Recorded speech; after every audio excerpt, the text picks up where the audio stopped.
And Andrew, we've got Joel Fitzgibbon coming up shortly, the Shadow Minister for Resources and Agriculture. You've got some really interesting info on the federal government's ultimatum to the energy sector when it comes to supply out of the Hunter Valley. Talk us through it.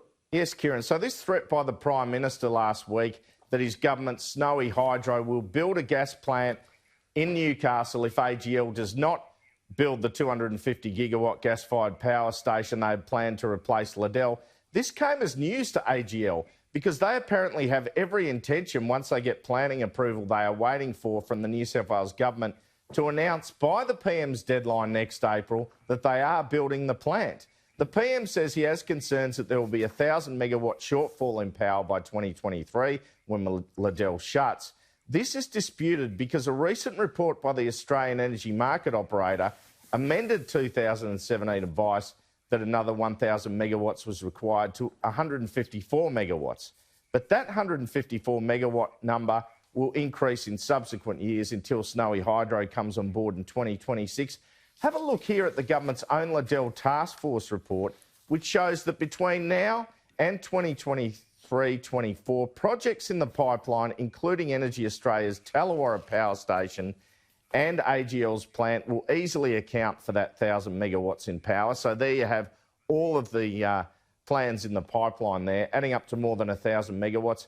AGL are now odds on to build this gas plant in Newcastle, and it will never and can never be proved whether or not they would have built it without the PM's threat. This Curry Snowy gas station proposal came after discussions between Snowy Hydro Chief Executive Paul Broad and the Energy Minister Angus Taylor. Broad was pushing to build Curry and expand 2 gas plants in Victoria that Snowy are tied up with.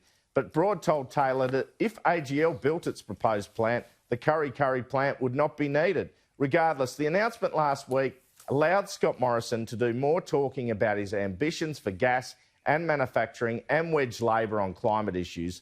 Labor has still not decided whether to come up with a medium-term emissions reduction target in response to the government's 2030 target of a 26 to 28% reduction in emissions from 2005 levels.